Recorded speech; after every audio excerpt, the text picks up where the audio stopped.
নমস্কার বন্ধুরা, আজ আমি আপনাদের জন্য পাঠ করব মানিক বন্দ্যোপাধ্যায়ের লেখা সেই বিখ্যাত উপন্যাস পুতুল নাচের ইতিকথা। আজ এই উপন্যাসটির দ্বিতীয় পর্ব। তো চলুন শুরু করা যাক আজকের উপন্যাস পাঠ। শশীর চরিত্রে দুটি সুস্পষ্ট ভাগ আছে। একদিকে তাহার মধ্যে যেমন কল্পনা, ভাবাবেগ ও রসবোধের অভাব নাই, অন্যদিকে তেমনি সাধারণ সাংসারিক বুদ্ধি ও ধন সম্পত্তির প্রতি মমতাও তাহার যথেষ্ট। তাহার কল্পনাময় অংশটুকু গোপন ও মুখ, অত্যন্ত ঘনিষ্ঠভাবে তাহার সঙ্গে না মিশিলে একথা কেহ টের পাইবে না যে তার ভিতরেও জীবনের সৌন্দর্য ও শ্রীহীনতার একটা গভীর সহানুভূতিমূলক বিচার পদ্ধতি আছে। তাহার বুদ্ধি, সংযম ও হিসাবী প্রকৃতির পরিচয়ই মানুষ সাধারণত পায়। সংসারে টিকিবার জন্য দরকারি এই গুণগুলির জন্য শশীকে সকলে ভয় ও খাতির করিয়া চলে। শশীর চরিত্রের এই দিকটি গড়িয়া তুলিয়াছে তাহার বাবা গোপাল দাস।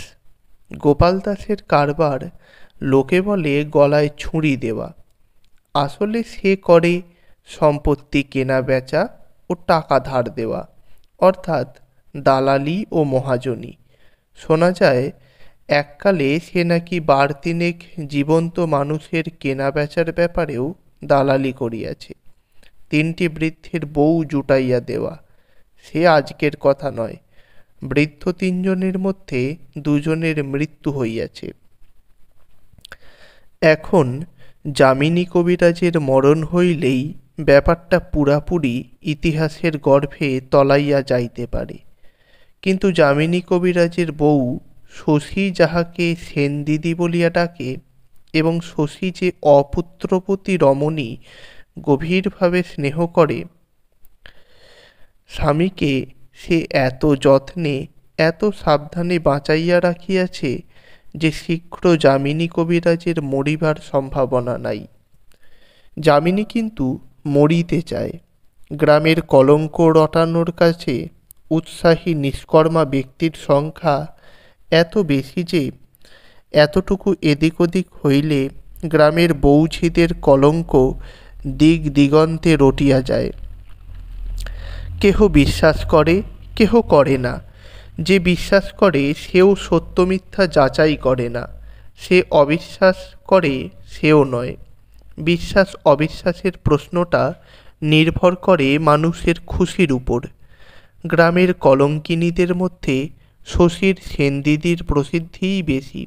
গোপালের সঙ্গেই তার নামটা জড়ানো হয় বেশি সময়। লোকে নানান কথা বলা বলি করে। শশী বিশ্বাস করে না, যামিনী করে। সে থুরথুরে বুড়া, সন্দেহের তীব্র বিষে সে দগ্ধ হইয়া যায়। স্ত্রী পাড়ায় কারো বাড়ি গেলে রাগে দুঃখে এক একদিন সে কাঁদিয়াও ফেলে। স্ত্রীর কায়েত বাড়ি কাসুন্দি বানাইয়া আসার কৈফিয়তটা সে বিশ্বাস করে না, অথচ শশীর সেনদিদি সত্য কৈফিয়তই দেয়। অতীতে কখনো সে যদি কোনো অন্যায় করিয়া থাকে, তাহা অতীতের সত্য মিথ্যা পাপ পুণ্যে মিশিয়া আছে। উন্মাদ ছাড়া আজ শশীর সেনদিদিকে কেহ অবিশ্বাস করিবে না। বুড়া হইয়া যামিনীর মাথাটা খারাপ হইয়া গিয়াছে। দেখা হইলে গোপালকে সে শাপ দেয়, বলে, 1 কাড়ি টাকা নিয়ে তুই আমায় খুব উপকারটা করেছিলি গোপাল। উচ্ছন্ন যাবি তুই, তোর সর্বনাশ হবে, ঘর বাড়ি তোর শ্মশান হয়ে যাবে। যামিনী কবিরাজের বউয়ের সম্বন্ধে গোপালের বদনাম হয়তো মিথ্যা, তবু লোক গোপাল ভালো নয়।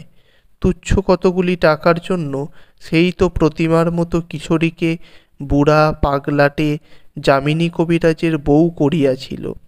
শশী গোপালের একমাত্র ছেলে। মেয়ে আছে 3টি। বড় মেয়ের নাম বিন্ধ্যবাসিনী। বড়গার নায়েব শ্যামাচরণ দাসের বড় ছেলে মোহনের সঙ্গে তাহার বিবাহ হইয়াছে। মোহনের একটি পা খোঁড়া। মেজ মেয়ে বিন্দুবাসিনীর বিবাহ হইয়াছে খাস কলিকাতায়, বড়বাজারে নন্দলাল অ্যান্ড কোঙের নন্দলালের সঙ্গে। গোপালের সে এক স্মরণীয় কীর্তি। নন্দলালের কারবার পাটের। চারিদিক হইতে পাট সংগ্রহ করিয়া জমা করিবার সুবিধা হয় এবং চালান দিবার ভালো ব্যবস্থা থাকে। এমন একটি মধ্যবর্তী গ্রাম খুঁজিয়া বাহির করিবার উদ্দেশ্যে বছর সাতেক আগে সে একবার এদিকে আসিয়াছিল। গোপাল তাহাকে ডাকিয়া লইয়া গিয়াছিল নিজের বাড়ি, আদর যত্ন করিয়াছিল ঘরের লোকের মতো। তারপর কোথা দিয়া কি হইয়া গেল কে জানে। হয়তো নন্দলালের দোষ ছিল, হয়তো ছিল না। 3 দিন পরে গোপালের অনুগত গ্রামবাসীরা লাঠি হাতে দাঁড়াইয়া বিন্দুর সঙ্গে নন্দলালের বিবাহ দিয়া দিল। নন্দলালের চাকরটা রাতারাতি বাজিতপুরে পালাইয়াছিল। পরদিন মনিবের উদ্ধারে সে একেবারে পুলিশ লইয়া হাজির। নন্দলাল ইচ্ছা করিলে কিছু কিছু শাস্তি অনেককেই দিতে পারিত। গম্ভীর বিষণ্ণ মুখে পুলিশকে কিন্তু সেই বিদায় করিয়া দিল। তারপর বউ লইয়া সেই যে সে কলিকাতায় গেল, গাউদিয়ার সঙ্গে আর কোনো সম্পর্ক রাখিল না। যাই হোক, নন্দলালের কাছে বিন্দুবাসিনী হয়তো সুখেই আছে। গ্রামের লোক সঠিক খবর রাখে না। 7 বছরের মধ্যে বিন্দু একবার মাত্র 3 দিনের জন্য বাপের বাড়ি আসিয়াছিল। গ্রামের ছেলে বুড়ো তখন ঈর্ষার চোখে চাহিয়া দেখিয়াছিল। অলঙ্কারে অলঙ্কারে বিন্দুর দেহে তিল ধারণের স্থান নাই, একেবারে যেন বাইজি। তবু হয়তো বিন্দু সুখে নাই। নন্দর তো বয়স হইয়াছে, আর একটা স্ত্রী তো তাহার আছে, চরিত্রও সম্ভবত তাহার ভালো নয়। গাউদিয়াবাসী যাহাদের বিবাহিতা কন্যাগুলি সারি সারি দাঁড়াইয়া চোখের জলে ভাসে, তারা ভাবে হয়তো বিন্দু সুখে নাই। ভাবিয়া তাহারা তৃপ্তি পায়। কেহ মুখ ফুটিয়া মনের কথা বলিয়াও ফেলে। গোপাল শুনিতে পাইলে অস্ফুট স্বরে বলে, লক্ষ্মী ছাড়ার দল। এমনি বাপের শাসনে শশী মানুষ হইয়াছিল। কলিকাতায় মেডিকেল কলেজে পড়িতে যাওয়ার সময় তাহার হৃদয় ছিল সংকীর্ণ, চিন্তাশক্তি ছিল ভোঁতা, রসবোধ ছিল স্থূল। গ্রাম্য গৃহস্থের স্বকেন্দ্রীয় সংকীর্ণ জীবনযাপনের মোটামুটি একটা ছবিই ছিল ভবিষ্যৎ জীবন সম্বন্ধে তাহার কল্পনার সীমা। কলিকাতায় থাকিবার সময় তাহার অনুভূতির জগতে মার্জনা আনিয়া দেয় বই এবং বন্ধু। বন্ধুটির নাম কুমুদ, বাড়ি বরিশালে, লম্বা কালো চেহারা, বেপরোয়া খ্যাপাটে স্বভাব। মাঝে মাঝে কবিতাও কুমুদ লিখিত। কলেজে সে প্রায়ই যাইত না। হোস্টেলে নিজের ঘরে বিছানায় চিত হইয়া শুইয়া যত রাজ্যের ইংরেজি নোভেল পড়িত। কথকতার মতো হৃদয়গ্রাহী করিয়া ধর্ম, সমাজ, ঈশ্বর ও নারীর 16-17 বছরের বালিকাদের বিরুদ্ধে যা মনে আসিত বলিয়া যাইত, আর টাকা ধার করিত শশীর কাছে। শশী প্রথমে মেয়েদের মতোই কুমুদের প্রেমে পড়িয়া গিয়াছিল। ওকে টাকা ধার দিতে পারিলে সে যেন বর্তিয়া যাইত। কুমুদ প্রথমে তাহাকে বিশেষ আমল দিত না, কিন্তু অনেক দুঃখ, অপমান ও অভিমান চুপচাপ সহ্য করিয়া শশী তাহার অন্তরঙ্গতা অর্জন করিয়াছিল। সেটা তাহার অনুকরণ করার বয়স। এই একটিমাত্র বন্ধুর প্রভাবে শশী একেবারে বদলাইয়া গেল। যে দুর্গের মধ্যে গোপাল তাহার মনকে পুড়িয়া শিল করিয়া দিয়াছিল, কুমুদ তাহা একেবারে ভাঙিয়া ফেলিতে পারিল না বটে, কিন্তু অনেকগুলি জানালা দরজা কাটিয়া দিয়া বাহিরের আলো বাতাস আনিয়া দিল। অন্ধকারের অন্তরাল হইতে মনকে তাহার বাহিরের উদারতায় বেড়াইতে যাইতে শিখাইয়া দিল। প্রথমটা শশী একটু উদ্ভ্রান্ত হইয়া গেল। মাথা ঘামাইয়া ঘামাইয়া জীবনকে ফেনাইয়া ফাঁপাইয়া মানুষ এমন বিরাট ব্যাপার করিয়া তুলিয়াছে, জানিবার এত বিষয়, উপভোগ করিবার এত উপায়, বিজ্ঞান ও কাব্য মিশিয়া এমন জটিল, এমন রসালো মানুষের জীবন। তারপর গ্রামে ডাক্তারি করিতে বসিয়া প্রথমে সে যেন হাঁপাইয়া উঠিল। জীবনটা কলিকাতায় যেন বন্ধুর বিবাহের বাজনার মতো বাজিতেছিল, সহসা স্তব্ধ হইয়া গিয়াছে। এই সব অশিক্ষিত নরনারী, ডোবা পুকুর, বন জঙ্গল মাঠ, বাকি জীবনটা তাহাকে এইখানেই কাটাইতে হইবে নাকি? ও ভগবান, একটা লাইব্রেরি পর্যন্ত যে এখানে নাই। ক্রমে ক্রমে শশীর মন শান্ত হইয়াছে। সে তো গ্রামেরই সন্তান। গ্রাম্য নরনারীর মধ্যে গ্রামের মাটি মাখিয়া, গ্রামের জলবায়ু শুষিয়া সে বড় হইয়াছে। হৃদয় ও মনের গড়ন আসলে তার গ্রাম্য। শহর তাহার মনে যে ছাপ দিয়াছিল তাহা মুছিবার নয়, কিন্তু সে শুধু ছাপ, দাগ নয়। শহরের অভ্যাস যতটা পারে বজায় রাখিয়া বাকিটা সে বিসর্জন করিতে পারিল।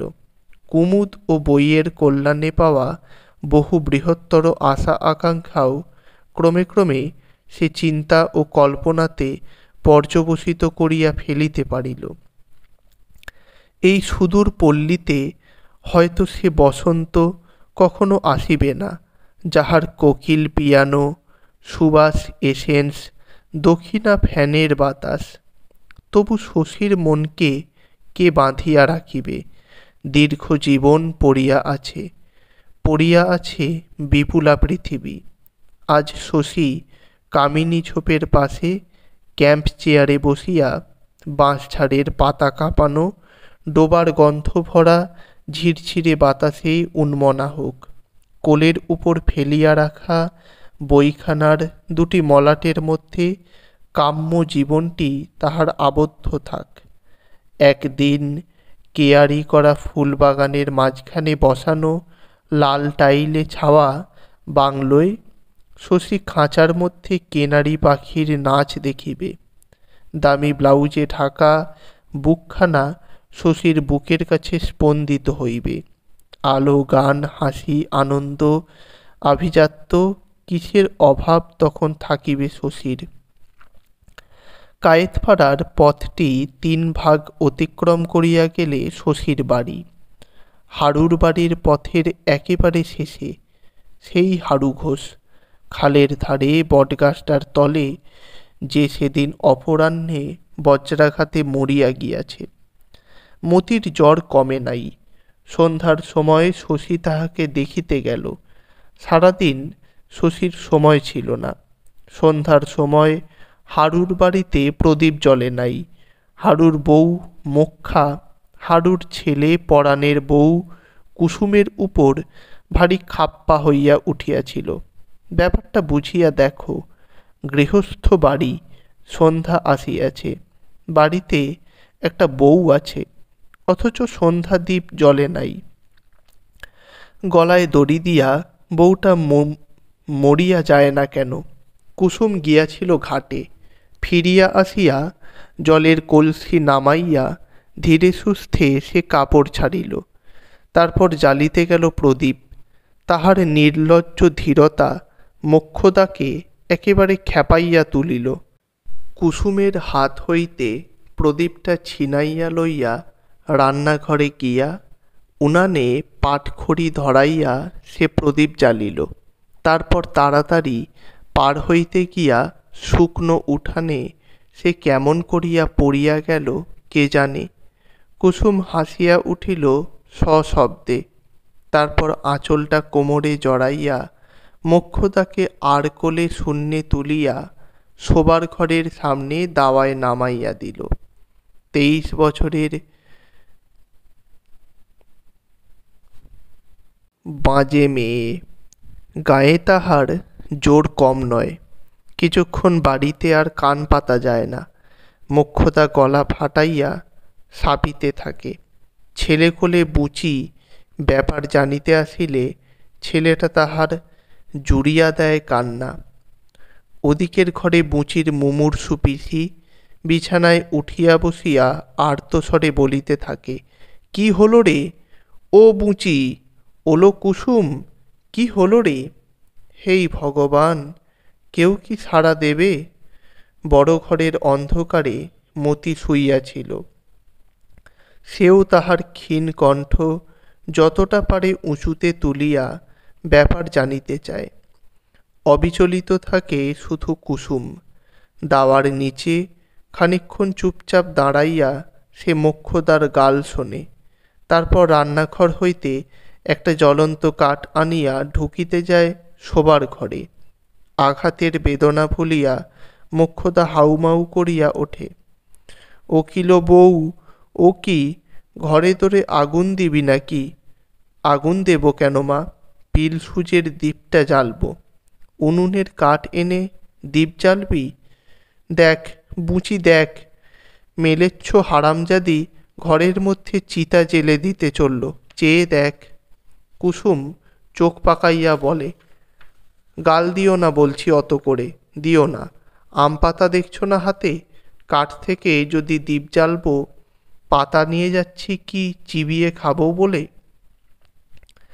মোক্ষদা গলা নামাইয়া বলে, গাল তোমায় আমি দিইনি বাছা, দিয়েছি বুচিকে। কুসুমকে এ বাড়ির সকলে ভয় করে। এই বাস্তু ভিটাটুকু ছাড়া হারু ঘোষের সর্বস্ব কুসুমের বাবার কাছে আজ বাঁধা আছে 7 বছর। একবার গিয়া কাঁদিয়া পড়িলেই সে দিবে নালিশ ঠুকিয়া। এরা সব তখন যাইবে কোথায়? তাই বলিয়া কুসুম যে সব বাড়ির লোকগুলিকে শাসন করিয়া বেড়ায় তা নয়, বরং সে অনেকটা নিরীহ সাজিয়াই থাকে। বকাবকি করিলে সবসময় কানেও তোলে না। নিজের মনে ঘরের কাজ করিয়া যায়। কাজ করিতে ভালো না লাগিলে খিড়কির দরজা দিয়া বাহির হইয়া গিয়া তালবনে তালপুকুরের ধারে ভূপতিত তালগাছটার গুঁড়িতে চুপচাপ বসিয়া থাকে। উনানে ডাল ভাত একটা কিছু চাপাইয়া হয়তো যায়। বাড়ির লোকে তাহার অনুপস্থিতি টের পায় পোড়া গন্ধে। মেজাজের কেহ তার হদিস পায় না। কতখানি সে সহ্য করিবে, কখন রাগিয়া উঠিবে, আজ পর্যন্ত তাহা ঠিকমতো বুঝিতে না পারিয়া সকলে একটু বিপদগ্রস্ত হইয়া থাকে। পাড়ার লোক বলে, বউ তোমাদের যেন একটু পাগলাটে না গো পরাণের মা? মোক্ষদা বলে, কেন, একটু কেন মা, বেশ পাগল। পাগলের বংশ যে, ওর বাপ ছিল না, পাগলা হয়ে 2 বছর শেকল দিয়ে বেঁধে রাখত। ঘরে ঢুকিয়া কুসুম প্রদীপ জ্বালিল। গাল ফুলাইয়া সবে সে শাঁখে 3 বার ফুঁক দেওয়া শেষ করিয়াছে। উঠানে শোনা গেল শশীর গলা। বিছানার কাছে গিয়া কুসুম বলিল, সন্ধে হতে না হতে খোঁজ নিতে এসেছে মতি। মতি কোনো জবাব দিল না। কুসুম আবার বলিল, ওলো মতি, শুনছিস? সন্ধে দ্বীপ জ্বালতে না জ্বালতে দেখতে এসেছে, দরদ কত। ভারী জলচৌকিটা অবলীলাক্রমে তুলিয়া লইয়া গিয়া সে দাওয়ায় পাতিয়া দিল। বলিল, জ্বর কমেছে, ঘুমোচ্ছে এখন। মোক্ষদা বলিল, মতি? মতি আবার ঘুমোলো কখন বউ? এইমাত্র সাড়া পেলাম যে। শশী বলিল, তোমার শাঁখের শব্দেও মতির ঘুম ভাঙল না পরাণের বউ। সে জল চৌকিতে বসিল। ঘরের ভিতরে এক নজর চাহিয়া বলিল, পরাণ বিকেলে গিয়ে বলে এলো জ্বর নাকি এবেলা খুব বেড়েছে। কুসুম বলিল, মিথ্যে বলেছে ছোটবাবু, একটুতে অস্থির তো, জ্বর কই? মোক্ষদা বলিল, কী সব বলছো তুমি আবোল তাবোল, যাও না বাছা রান্নাঘরে। কুসুম বিনা প্রতিবাদে রান্নাঘরে চলিয়া গেল। মুখে কৌতুকের হাসি নাই, গাম্ভীর্যও নাই। শশী বলিল, সকালে যে ওষুধ পাঠিয়েছিলাম খাওয়ানো হয়নি। মোক্ষদা বলিল, তা তো জানি না বাবা, দেখি শুধুই মেয়েকে। রান্নাঘর হইতে কুসুম বলিল, ওষুধ খাওয়ানো হয়েছে গো, হয়েছে। চেঁচামেচি করে মেয়েটার ঘুম ভাঙাচ্ছ কেন? ঘরের ভিতর হইতে ক্ষীণ কণ্ঠে মতি বলিল, আমি ওষুধ খাইনি মা।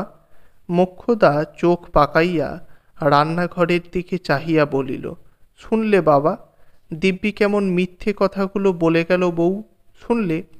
শশী একটু হাসিল, কিছু বলিল না।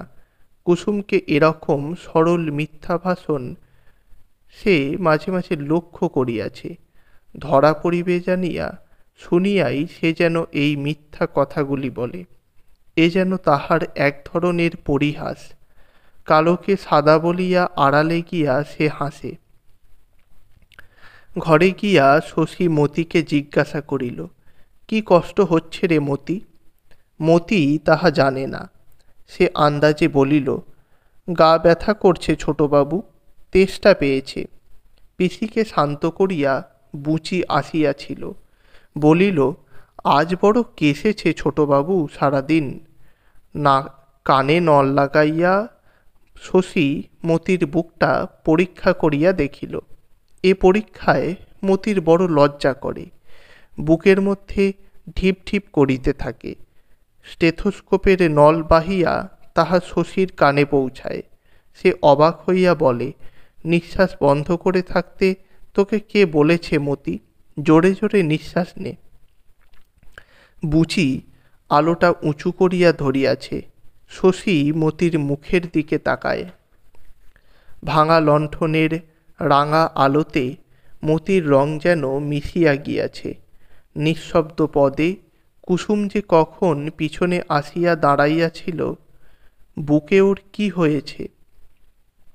অত পরীক্ষা কিসের? একটু সর্দি বসেছে বলে মনে হচ্ছে পরাণের বউ, গরম তেল মালিশ করে দিও। কুসুম ভীরু কণ্ঠে বলে, সর্দি ঠিক হবে তো ছোটবাবু? পরীক্ষের রকম দেখে ভয়ে বুকে কাঁপন নেগেছে মা। ক্ষয় রোগেই বা ধরল। ওলো মতি, বলিনি তোকে, বলিনি জ্বর গায়ে হাওয়ায় গিয়ে বসিস নে, ঠান্ডা লেগে মরবি। শশী বাহিরে গিয়া একটু বসে। মোক্ষদা তখন সবিস্তারে তাহাকে শোনায় তাহার আছাড় খাওয়ার বৃত্তান্ত। বলে, বউ আমাকে ঠেলে দিয়েছে বাবা, বউ নিয়ে হয়েছে আমার মরণ। নিচু গলায় আবোল তাবোল অনেকক্ষণ মোক্ষদা বকে। হারু আজ মরিয়াছে দিন সাতেক। তার কথা উল্লেখ করিয়া সে এখন আর সুর করিয়া কাঁদে না, বারবার শুধু চোখ মোছে, গলাটা ধরিয়া আসে। স্বামীর শোকে ভিজিয়া আসা গলায় থাকিয়া থাকিয়া নিন্দা করে কুসুমের। শুনিয়া মনে হয় সবই বুঝি সত্য বলিতেছে। বুঝি চুপ করিয়া শোনে, কথাটি বলে না, না দেয় সাই, না করে প্রতিবাদ। আর রান্নাঘরে শশীকে শোনাইয়া কুসুম করে যাত্রা দলের গান, টানা গুনগুনানো সুরে, অস্পষ্ট ভীরু গলায়। সত্য সত্যই পাগল নাকি কুসুম? তারপর রান্নাঘর হইতে বাহির হইয়া কুসুম কোথায় যায় কে বলিবে। শশী খানিক পরে বিদায় নেয়। হারুর বাড়ি কায়েতপাড়ার পথটার ঠিক উপরে নয়, দুপাশে বেগুন ক্ষেতের মাঝখান দিয়া হাত তিনেক চওড়া খানিকটা পথ পার হইয়া রাস্তায় পড়িতে হয়। শশী তাড়াতাড়ি এই পথটুকু পার হইয়া যাইতেছিল। ডাইনে বেগুন ক্ষেতের বেড়ার ওপাশ হইতে কুসুম বলিল, ছোটবাবু শুনুন। শশী অবাক হইয়া বলিল, তুমি ওখানে কি করছো বউ? সাপে কামড়াবে যে। কুসুম বলিল, সাপে আমাকে কামড়াবে না ছোটবাবু, আমার অদেষ্টে মরণ নেই। শশী হাসিয়া বলিল, কি আবার হলো তোমার? পরাণের বউ বলে যে ডাকলেন আজ। পরাণের বউ বললে, আমার গোসা হয় ছোটবাবু। পিসি বলতো, বুচির ছোট পিসি, ও বছর যে স্বর্গে গেল। এমনি গাল তাকে একদিন দিলাম, আমাকেও না হয় দাও দুটো গাল। তাই বললাম। হাঁ ছোটবাবু, তাই বললাম। পূজ্য মানুষ আপনি, আপনাকে পুজো করে আমাদের পুণ্যি হয়। গড়গড় করিয়া মুখস্থ বুলির মতো একরাশ তোষামোদের কথা কুসুম বলিয়া যায়। শুনিতে মন্দ লাগে না শশীর। কত বছর আজ যে কুসুমের এমনি পাগলামি দেখিতেছে। ওর এইসব খাপছাড়া কথায় ব্যবহারে একটি যেন মিষ্টি ছন্দ আছে। বাড়ি যাও বউ, ভাত পোড়া লাগবে। কাল আসবেন ছোটবাবু মতিকে দেখতে। আসব। কেমন থাকে সকালে একবার খবর পাঠিও। হ্যাঁ, রোজ একবার এলেই হয়। জ্বরে ভুগছে মেয়েটা, দেখে তো যাওয়া উচিত। কদিন আসেননি বলে বাড়ির সবাই কত কথা বললে ছোটবাবু। বললে শশী আমাদের মস্ত ডাক্তার হয়েছে, না ডাকলে আসা হয় না। মতি কি বললে জানেন? ছোটবাবুর অহংকার হয়েছে। শশী আগাইয়া যায়, বলে আমার কাজ আছে বউ, কাল এসে তোমার মিছে কথা শুনব। মিছে কথা নয়, সত্যি মিছে কথা নয় ছোটবাবু। শশী চলিয়া গেলে অন্ধকারে বেগুন খেতে দাঁড়াইয়া কুসুম একটু হাসিল। সামনে গাছের মাথার কাছে একটু আলো হইতেছে। কুসুম জানে ওখানে চাঁদ উঠিবে। চাঁদ উঠিলে, চাঁদ উঠিবার আভাস দেখিলে কুসুম যেন শুনিতে পায়, ভিনদেশি পুরুষ দেখি চাঁদের মতন, লাজ রক্ত হইলা কন্যা প্রথম যৌবন। কে সে কিশোরী? ভিনদেশি পুরুষ দেখিয়া যার লজ্জাতুর প্রেম জাগিত, সে কুসুম নয়। হে ভগবান, সে কুসুম নয়। অন্ধকারে ঠাহর করিয়া দেখিয়া বাসুদেব বন্দ্যোপাধ্যায় বলে, শশী না, ও বাবা শশী, তোমায় খুঁজে বেড়াচ্ছি যে। ভূত যেন কেমন করছে শশী, ওর মা কাদা কাঁটা লাগিয়েছেন, তুমি এসে একটিবার দেখে যাও। শশী বলে, চলুন।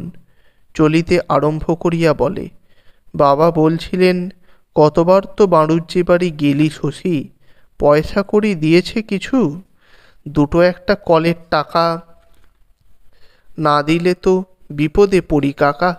কত মিথ্যা বলবো বাবার কাছে। পয়সা কড়ির ব্যাপার জানেন তো বাবার, একটি পয়সা এদিকে ওদিকে হবার জো নেই। বাসুদেব লজ্জা পাইয়া বলে, শশীর টাকা কালই পৌঁছিয়া দিয়া আসিবেন শশীর বাড়িতে। নিজে যাইবেন। শশী ভাবে, আজ নয় কেন? মুখে সে কিছু বলে না। বাসুদেবের বাড়ি কম দূরে নয়। শ্রীনাথের দোকান ছাড়াইয়া রজনী সরকারের পাকা দালানের পাশ দিয়া বামুনপাড়া পর্যন্ত গড়ানো সাপের মতো আঁকাবাঁকা পথের মাঝখান হইতে দক্ষিণ দিকে ঝোপঝাড়ের ভিতর দিয়া পায়ে চলা যে সংকীর্ণ রাস্তাটুকু পোয়াটেক গিয়া মাঠের মধ্যে হারাইয়া গিয়াছে, তার শেষাশেষি। কদিন বৃষ্টি হয় নাই। এবছরের মতো বর্ষা বোধ হয় শেষ হইয়াছে। পথের কাদা কিন্তু শুকায় নাই। জুতা হাতে করিয়া বাসুদেবের বাড়ি পৌঁছিয়া শশী পা ধুইল। বাসুদেবের ছোট ছেলে ভূতর বয়স বছর 10। 7-8 দিন আগে গাছের মগডাল হইতে পড়িয়া গিয়া হাত পা দুই ভাঙিয়াছিল। তারপর জ্বরে বিকারে অজ্ঞান হইয়া জীবন মৃত্যুর সন্ধিস্থলে আসিয়া পড়িয়াছে। শশী তাহাকে সদর হাসপাতালে পাঠাইতে বলিয়াছিল। এরা রাজি হয় নাই। হাসপাতালের নামে ভূতর মা ডুকরাইয়া কাঁদিয়া উঠিয়াছিল। ছেলেকে চৌকাঠের বাহিরে নিলে সে বিষ খাইয়া মরিবে। তারপর শশী প্রাণপণে ভূতর চিকিৎসা করিতেছে। দিনে 2-3 বার আসে। ভূতর শিয়রে তার মা লক্ষ্মীমণি মৃদু স্বরে কাঁদিতেছিলেন। বড় দুটি ছেলে, দুটি বিবাহিতা মেয়ে, তিনটি বউ ঘরের মধ্যে ভিড় করিয়া দাঁড়াইয়াছিল। বড় বউটি বিধবা, ঘোমটা দিয়া ভূতকে সে বাতাস করিতেছিল। মায়ের পরে এ বাড়িতে দুরন্ত ছেলেটাকে সেই হয়তো ভালোবাসে সকলের চেয়ে বেশি। দুচোখ দিয়া তাহার দরদর করিয়া জল পড়িতেছে। ভূতর অবস্থা দেখিয়া শশীর মুখ ম্লান হইয়া গেল। ছেলেটা বাঁচিবে না এ সন্দেহ তাহার ছিল, তবু দুপুরবেলা ওকে দেখিয়া গিয়া একটু আশা তাহার হইয়াছিল বৈকি। একবেলায় অবস্থাটা যে এরকম দাঁড়াইবে সে তাহা ভাবিতেও পারে নাই। ছেলেটার সর্বাঙ্গে সে জড়াইয়া জড়াইয়া ব্যান্ডেজ বাঁধিয়াছিল। নড়িবার উপায় তাহার নাই। এখন থাকিয়া থাকিয়া মুখটা শুধু বিকৃত করিতেছে। শশীর গলা এমনই মৃদু, এখন আরও মৃদু শোনাইল। একটু আগুন চাই সেঁক দেবার, গরম কাপড় যদি এক টুকরো থাকে। বিধবা বউটি মালসায় আগুন আনিল। একটা আলোয়ান ভাঁজ করিয়া শশীর নির্দেশ মতো ভূতর বুকে সেঁক দিতে লাগল। শশী তাহাকে একটা ইঞ্জেকশন দিয়া একটু অপেক্ষা করিল। বারবার চোখের ভিতরটা লক্ষ্য করিয়া দেখিল, নাড়ি টিপিল, তারপর নীরবে উঠিয়া আসিল। সকলে এতক্ষণ শ্বাসরোধ করিয়াছিল। শশীর উঠিয়া আসার ইঙ্গিতে ঘরে তাহাদের সমবেত কান্না একেবারে ভাঙিয়া পড়িল। বিধবা বউটি পাগলের মতো ছুটিয়া আসিয়া শশীর পথ রোধ করিয়া বলিল, না, তুমি যেতে পারবে না শশী। আমার ভূতকে বাঁচিয়ে দাও, যাও আমার ভূতকে বাঁচিয়ে। ও যে আমার জন্য জাম আনতে গাছে উঠেছিল শশী। শশী কি বলিবে, সে গম্ভীর হইয়া থাকে, তারপর পথ পাইলে বাহির হইয়া যায়। জুতা হাতে করিয়া সে নামিয়া যায় পথে। পায়ে চলা পথটির শেষেও সে কান্নার শব্দ শুনিতে পায়। শ্রীনাথ দাসের মুদি দোকানের সামনে বাঁশের বাতার তৈরি বেঞ্চিতে বসিয়া কয়েকজন জটলা করিতেছিল। বোধহয় গল্পে মশগুল থাকায় বাসুদেবের সঙ্গে যাওয়ার সময় শশীকে তাহারা দেখিতে পায় নাই। এবার শ্রীনাথ দেখিতে পাইয়া ডাকিয়া বলিল, একটু বসে যান ছোটবাবু, টুলটা ছাড়ো দেখি নিয়োগী মশাই, ছোটবাবুকে বসতে দাও। পঞ্চানন চক্রবর্তী জিজ্ঞাসা করিল, কোথা গিয়েছিলে শশী? শশী বলিল, বাসুদেব বাড়ুজ্যের বাড়ি। ভূত এইমাত্র মারা গেল। বটে, বাঁচল না বুঝি ছেলেটা? তবে তোমাকে বলি শোন শশী, ভূত যেদিন পড়ল আছাড় খেয়ে, দিনটা ছিল বৃহস্পতিবার। খবর পেয়ে মনে কেমন খটকা বাঁধল। বাড়ি গিয়ে দেখলাম পাঁজি, যা ভেবেছিলাম। ছেলেটাও পড়েছে, বারবেলাও হয়েছে খতম। লোকে বলে বারবেলা, বালবেলা কি সবটাই সর্বনেশে বাপু। বিপদ যদি ওই খতম হবার খেলা। বারবেলা যখন ছাড়ছে, পায়ে কাঁটাটি ফুটলে দুনিয়া উঠে অক্কা পাইয়া যাবে। নবীন জেলের বড় ছেলেটাকে সেবার কুমিরে নিল, সেদিনও বৃহস্পতিবার। সেবারও ছেলেটা খালে নামলো, বারবেলাও অমনি ছেড়ে গেল। গাউদিয়ার খালে নাইলে কুমির আসে। খালের কুমির শুধু নয়, ভূতর কথায় ভূতের কথাও আসিয়া পড়িল। তারপর বাজারে সন্ন্যাসী, বাজার দর, একাল সেকালের পার্থক্য, নারীহরণ, পূর্ণ তালুকদারের মেয়ের কলঙ্ক, বিদেশবাসী গায়ের বড় চাকুরে সুজন দাস, এই সব আলোচনা। শশী কি এত উঁচুতে উঠিয়া গিয়াছে যে এই সব গ্রাম্য প্রসঙ্গে তাহার মন বসিল না। শান্ত অবহেলার সঙ্গে নীরবে শুনিয়া গেল, তা তো নয়, শুধু আধখানা মন দিয়া সে ভাবিতেছিল। এতগুলি মানুষের মনে মনে কি আশ্চর্য মিল। কারো স্বাতন্ত্র নেই, মৌলিকতা নেই, মনের তারগুলি এক সুরে বাঁধা। সুখ দুঃখ এক, রসানুভূতি এক, ভয় ও কুসংস্কার এক, হীনতা ও উদারতার হিসাবে কেউ কারো চেয়ে এতটুকু ছোট অথবা বড় নয়। পঞ্চানন জমিদার সরকারের মুহুরি, কীর্তিনিয়োগী পেনশনপ্রাপ্ত হেড পিয়ন, শিবনারায়ণ গায়ের বাংলা স্কুলের মাস্টার, গুরুগতির চাষাবাদ ব্যবসা ইহাদের পৃথক। মনগুলি এক ধাঁচে গড়িয়া উঠিল কি করিয়া। স্বতন্ত্র মনে হয় শুধু ভুজঙ্গধরকে। বাজিতপুরে সে ছিল এক উকিলের মুহুরি। টাকার গোলমালে 2 বছর জেল খাটিয়া আসিয়াছে। বেশি কথা ভুজঙ্গধর বলে না। ছোট ছোট কুটিল চোখের চাহনি, চঞ্চলভাবে এদিক ওদিক ঘুরিয়া বেড়ায়। মনে হয় কি যেন সে মতলব আঁটিতেছে, গোপন ও গভীর। কীর্তিনিয়োগীর মাথা জুড়িয়া চকচকে টাক। একদিন পিয়নের হলদে পাগড়িতে ঢাকা থাকিত। এখন টাকের উপর আলুর মতো বড় আবটি দেখিয়া হাসি পায়। ইহার প্রতি শ্রীনাথের শ্রদ্ধা গভীর। কেন সে কথা কেহ জানে না। কীর্তির কথাগুলি শ্রীনাথ যেন গিলিতে থাকে। কীর্তি একটি পয়সা বাহির করিয়া বলে, ও ছিনাথ, সাবু দিও দিকি 1 পয়সার। শ্রীনাথ 1 পয়সায় যতটা সাগু কাগজে মুড়িয়া তাহাকে দেয়, তাহা দেখিয়া সকলে যেন ঈর্ষা বোধ করে। ভুজঙ্গধরের সাপের মতো চোখ দুটিতে কয়েকবার পলক পড়ে না। উপরে ঝোলানো কেরোসিনের আলোটাতে শ্রীনাথের দোকানে আলো মন্দ হয় না। দোকানের সাজানো জিনিসগুলিতে যেন একটি লক্ষ্মীশ্রী ছড়ানো থাকে। ছোট ছোট চৌকো কাঠের খোপে চাল ডাল, একটা ময়দার বস্তা, বারকোষে বসানো তেলের গাদমাখা পাত্র, মুড়ি মুড়কির 2টি জালা, হরিণের ছবি আঁটা দেশলাইয়ের প্যাক। একদিকে কাঁচ বসানো হলদে টিনের সাগু, বার্লি, গোল গোল লজেন্স। ভুজঙ্গধর চারদিকে চোখ বুলায়। শ্রীনাথের বসিবার ও পয়সা রাখিবার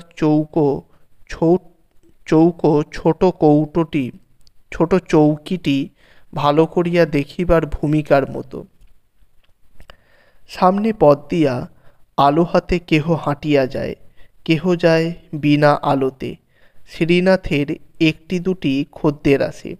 উপস্থিত একজন খদ্দেরকে সে ভূতর মৃত্যু সংবাদ শোনায়। না, যে বিষয়েই আলোচনা চলুক, ভূতর কথাটা তাহারা ভোলে নাই। শশী উঠি উঠি করিতেছিল। এমন সময় সকলকে অল্প বিস্তর অবাক করিয়া 1 হাতে ক্যাম্বিসের ব্যাগ, 1 হাতে লাঠি, বগলে ছাতি, পায়ে চটি, গায়ে উড়ানি যাদব পণ্ডিত পথ হইতে শ্রীনাথের দোকানের সামনে উঠিয়া আসিলেন। মানুষটা বুড়া, শরীরটা শীর্ণ, কিন্তু হাড় কখানা মজবুত।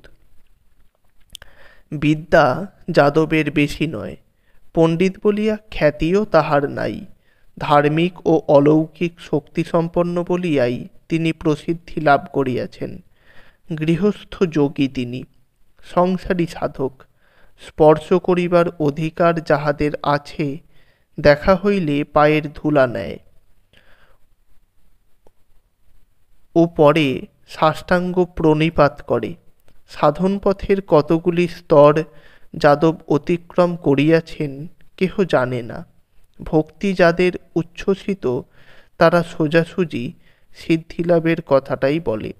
যাদব নিজে কিছু স্বীকার করে না, প্রতিবাদও করে না।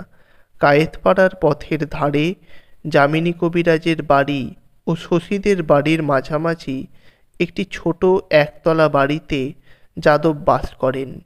এত পুরাতন, এমন জীর্ণ বাড়ি এ অঞ্চলে আর নাই। বাড়ির খানিকটা অংশ ভাঙিয়া পড়িয়াছে। এককালে চারিদিকে বোধহয় প্রাচীর ছিল, এখন ছড়ানো পড়িয়া আছে শ্যাওলা ধরা কালো কালো ইট। যাদব পাস না করিলে বাড়িটা অনেক দিন আগেই ভূতের বাড়ি বলিয়া খ্যাতি লাভ করিত। স্ত্রী ছাড়া সংসারে যাদবের কেহ নাই। পাগলাটে স্বভাবের জন্য গ্রামের ছেলে বুড়ো যাদবের স্ত্রীকে পাগল দিদি বলিয়া ডাকে। কয়েকদিন আগে যাদব কলিকাতায় গিয়াছিলেন, আজ তাহার ফিরিবার কথা নয়। সকলে সসব্যস্তে প্রণাম করিয়া বসিতে দিল। পঞ্চানন জিজ্ঞাসা করিল, হঠাৎ ফিরে এলেন পণ্ডিত মশাই? যাদব বলিলেন, গেও মানুষ, শহরে মন টিকিল না বাবা। শ্রীনাথ উচ্ছ্বসিতভাবে বলিল, আপনারও মন টেকাটেকি দেবতা? এ কথায় যাদব হাসিলেন। উচ্ছ্বসিত ভক্তিকে গ্রহণ করিবার পদ্ধতি তাহার এই। একে একে সকলের তিনি কুশল প্রশ্ন করিলেন। ভূতর মৃত্যু সংবাদে দুঃখিত হইয়া বলিলেন, আহা, কিন্তু বিশেষ বিচলিত হইলেন না। জীবন মরণ তাহার নিকট সমান। দুরন্ত একটা বালকের মৃত্যুতে বিচলিত হওয়ার কথাও তার নয়। তবু শশীর মনে হইল, সাধারণভাবে আরও একটু ব্যথিত হওয়া যাদবের যেন উচিত।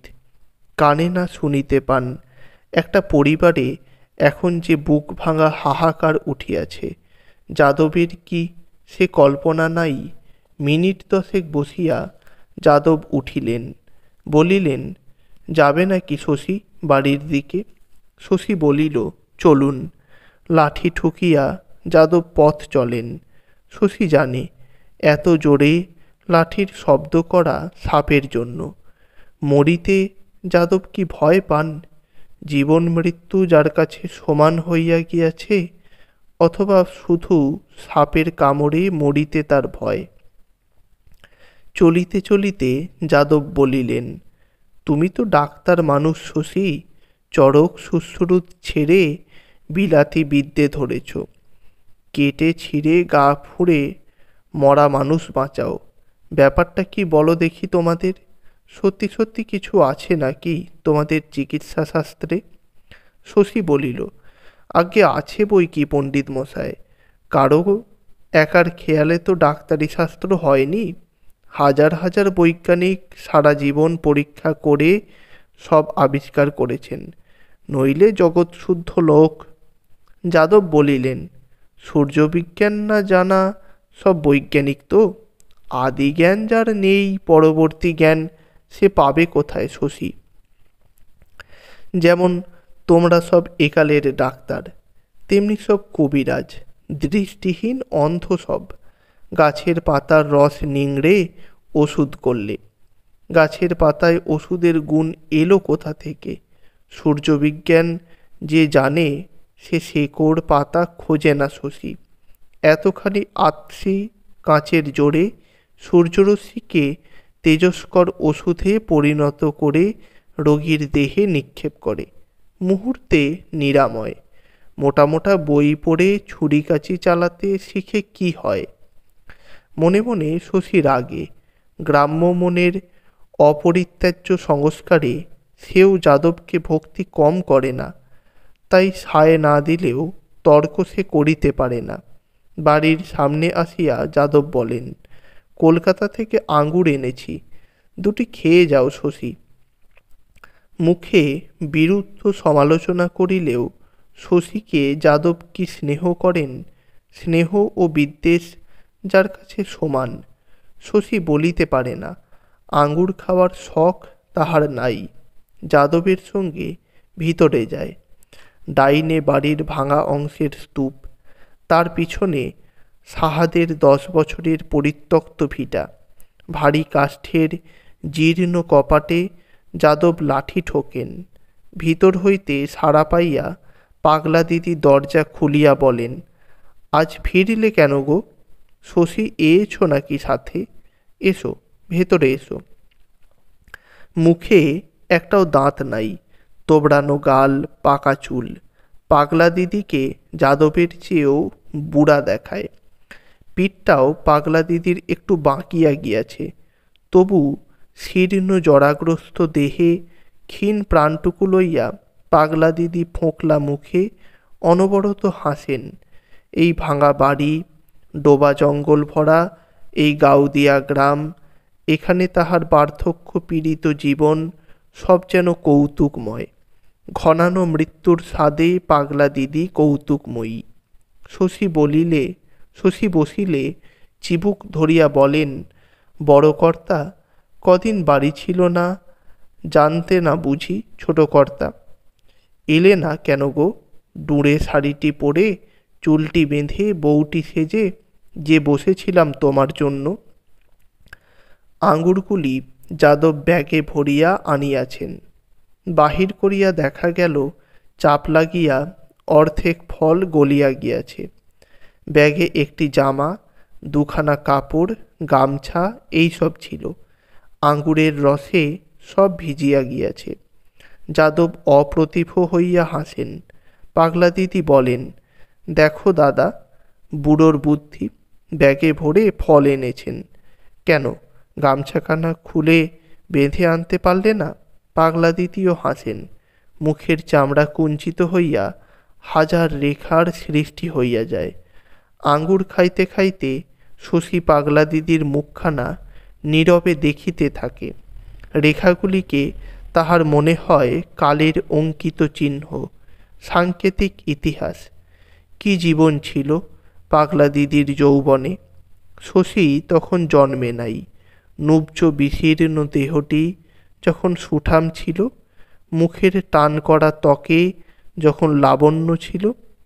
কেমন ছিল তখন পাগলা দিদি? মুখের রেখায় আজ কি তাহা সে পড়িতে পারিবে? গুছানো সংসার পাগলা দিদির। উপুর করা বাসনগুলি সাজানো, হাঁড়ি কলসির মুখগুলি ঢাকা, আম কাঠের সিন্দুকটার গায়ে ধৌত পরিচ্ছন্নতা। পিল সুজে দীপটির শিখা উজ্জ্বল।